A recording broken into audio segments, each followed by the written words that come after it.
Moi, en tout cas, je l'approche avec beaucoup d'esprit mutin, et quand je parle de défoulement, c'est à la fois pour pas me mettre trop de pression comme acteur, parce que c'est une façon de dire aussi, bon, je me prends pas au sérieux, ce qui est vrai. J'aime pas, moi, les acteurs qui font la psychologie, je trouve ça toujours dangereux. Je pense que le personnage, déjà, c'est se mettre à côté du personnage, ou pire encore au-dessus. Il y a un acteur que j'aimais beaucoup, c'était Michel Simon. Michel Simon, t'as jamais l'impression qu'il joue. Hein, il se laisse envahir par le personnage. Il est dans sa tête disponible, il ne cherche pas à plaire, il ne cherche pas à déplaire non plus, mais il ne juge rien ni personne. C'est pour ça que moi j'ai pu faire des personnages extrêmes, comme Réversible, ou comme dans mes films. Il ne s'agit pas de jugement moral par rapport à mes personnages. Je ne cherche pas à me vendre à travers un personnage. C'est quelque chose qui peut exister. Hein. Une femme très belle, forcément, va avoir envie de vendre sa beauté. Il faut beaucoup de prétention pour faire l'acteur, finalement. C'est proclamé à la face du monde, regardez-moi, regardez-moi, je suis beau. Il faut vraiment être un peu...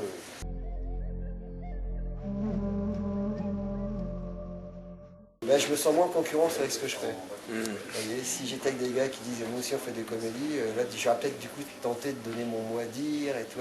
Là je suis dans des trucs, d'abord je ne peux pas y aller tout seul, donc j'ai besoin de gens pour m'aider. Et puis je me sens très loin de mes bases.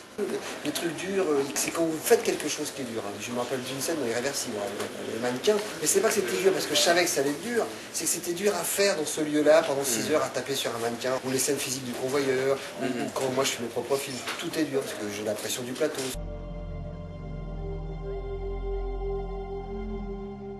Je trouve qu'il y a des choses simples qui m'émeuvent.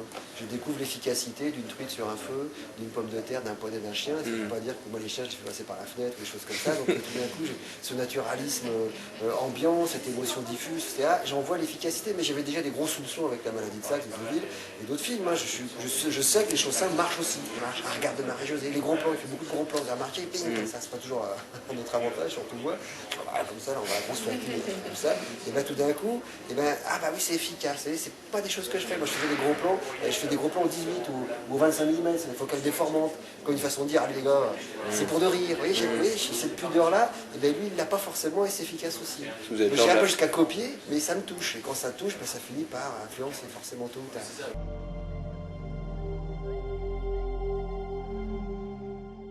Je n'aime pas la réalité. Dans la vie, la réalité m'emmerde. Je trouve dommage. Les fans, elle est chiante, elle est con. Mais il faut Jean s'y plaît plus que moi dans la réalité. On a fait Bordeaux, c'est un enfer. On a fait 2 châteaux, 3 domaines, 4 chais. Mais voilà, ce plaisir sensuel de vivre, les gens l'éprouvent très fort et ça se sent dans ces films. Je n'ai pas ce plaisir-là, je suis un frénétique. Si j'ai pas fait 14 choses dans ma journée, je m'ennuie. Là, ça se sent un peu aussi dans mes films, c'est un peu consternant. Vous voyez, donc tout ça est assez cohérent.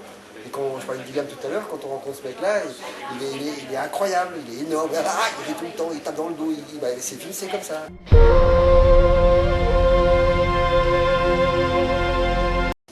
Normalement c'est début septembre, c'est quel cinéphile, c'est la rencontre avec Capra et Tex Avery, voilà, c'est comme ça, c'est le grand thème, la vie, la mort, machin, etc.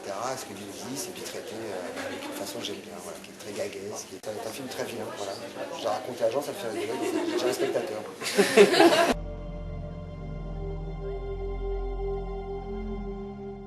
En fait, l'erreur entre le créateur et le fameux, c'est que j'ai laissé passer 5 ans en allant tenter ma chance aux États-Unis. Et quand je suis revenu en France, il a fallu que je reséduise nos amis investisseurs. Quand vous racontez l'histoire d'un clochard, Cécile de la Colle, qui tombe amoureux d'une actrice porno, un mec en costard-cravate, un dimanche d'après-midi, c'est pas gagné. Voilà, donc, je me rappellerai toujours, t'as raté un grand moment, c'est quand j'ai raconté Bernie à Lelay, le du TF1. Il me reçoit à son bureau, dernier étage, tout ça, tout content, j'ai beaucoup ce que vous faites, et je lui raconte le film. Je vois le gars se décomposer, la courbe de l'image, comme ça, je ne dis plus jamais une nouvelle, même à la retraite, je ne plus jamais rappeler. Janson qui a un producteur lui dit, écoutez, monsieur Janson, j'ai un livre de des scénarios, c'est pas possible. Alors, l'avant-dernier, c'était sur la drogue, celui-ci, c'est sur la prostitution, et le prochain, ça va être sur quoi? Et il dit sur les producteurs.